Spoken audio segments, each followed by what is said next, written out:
ক্ষমতায় বিজেপি এলে সব সিদ্ধান্ত নেওয়া হবে দিল্লি থেকে। নির্বাচনের আগে আরও এক বড় রাজনৈতিক মন্তব্য ঘিরে শুরু হয়েছে বিতর্ক। কেন্দ্রীয় স্বরাষ্ট্রমন্ত্রী অমিত শাহ একটি প্রেস কনফারেন্সে বলেছেন, তাদের সরকার এলে বাংলায় কি হবে তা কলকাতা নয়, ঠিক করবে দিল্লি।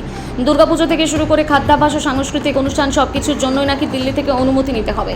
এই বক্তব্য কিভাবে দেখছে সাধারণ মানুষ, শুনে নেওয়া যাক মানুষ কি বলছে।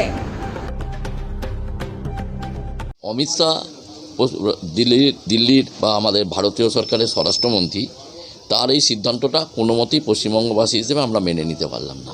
কারণ আমাদের পশ্চিমবঙ্গ একটা স্বতন্ত্র রাজ্য, এই রাজ্যর যে কিছু জিনিস হবে সেই রাজ্যই সেটা সিদ্ধান্ত নেবে। তার জন্য দিল্লি থেকে সিদ্ধান্ত নেবার কোনো প্রয়োজন নেই। আমি এই অমিত শাহের এই মন্তব্যটাকে কোনো মতেই মানতে পারলাম না পশ্চিমবঙ্গবাসী হিসেবে।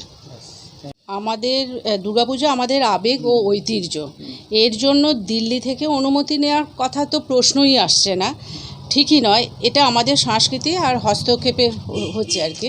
তার ফলে আমি পশ্চিমবঙ্গবাসী হিসাবে মনে করি যে একেবারেই দ্বিমত। মানে আমি চাই না যে এটা মানে দিল্লি থেকে কোনো অনুমতি নেওয়ার প্রয়োজন আছে, কারণ আমরা পশ্চিমবঙ্গবাসী হিসেবে আমরা নিজেরাই এইটার সিদ্ধান্ত নিতে পারি এবং কারণ নেওয়ার দরকার আছে বলে আমার মনে হয় না। নিয়েও বিতর্ক, কি ভাবছেন এটা কতটা প্রভাব পড়বে রাজ্যবাসী? এতে দুর্গাপুজো আমাদের একটা ঐতিহ্যবাহী পুজো, এতে দিল্লি থেকে যদি সিদ্ধান্ত নিতে হয় এর থেকে দুঃখজনক আর কিছু হতে পারে না। কারণ আমাদের তাহলে বাঙালিদের এই যে ঐতিহ্যবাহী পুজোটা এইতে পারে হস্তক্ষেপ করা হচ্ছে, এছাড়া আর কিছুই নয়। মাছ মাংস যদি বলেন যে যেমন দুর্গাপুজোটাও এখন বলছে যে দিল্লি থেকে সিদ্ধান্ত নিতে হবে, মাছ মাংসটাও তো তাহলে মানে এই যে বলছে হ্যাঁ বিক্রি করার জন্য, এটা কখনোই উচিত নয়। এই ছোট বড় কাজের জন্য দিল্লির অনুমতি চাই, যে নির্মাণ কাজ সব কিছুর জন্য, হ্যাঁ কি বলবেন? না, এতে স্বাধীনতায় প্রভাব পড়তে পারে, আর সব কিছু ছোট বড় কাজের জন্য আমাদের সব কিছুতে এই অনুমতি নেওয়াটা সম্ভব নয়। আবার দিল্লি থেকে কোনোদিনই এটা সম্ভব হবে না। রাজ্যবাসী হিসাবে প্রভাব প্রচুর পড়বে প্রভাবটা। আচ্ছা, এখানে বলা হচ্ছে মাছ মাংস বিক্রেতা তো নিষেধাজ্ঞা থাকবে, মাছ মাংস বিক্রেতা নিয়ে আপনার কি মত? না, এই মাছ মাংস যদি নিষেধ করে দেয়, আমরা বাঙালি, আমরা মাছে ভাতে বাঙালি, এতে তো আরোই অসুবিধা হবে। কারণ আমাদের দুপুর হলে মাছ ছাড়া আমরা ভাত খেতে পারি না, মাছ বলুন মাংস বলুন আমরা ভাত খেতে পারি না। সেখানে যদি মাছ মাংস নিষেধ করে দেয়, এতে বাঙালিদের অনেক অসুবিধা হবে।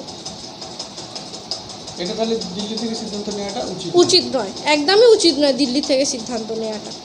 বাঙালি হিসেবে আপনি বিরোধিতা করেন? হ্যাঁ হ্যাঁ, একদম।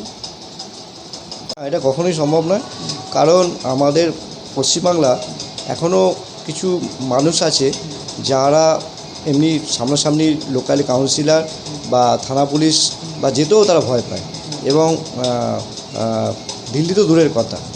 এটা ঠিক নির্মাণ কাজেরও বলছে না, নির্মাণ কার্য তো সেটা তো পরের কথা, ঠিক আছে।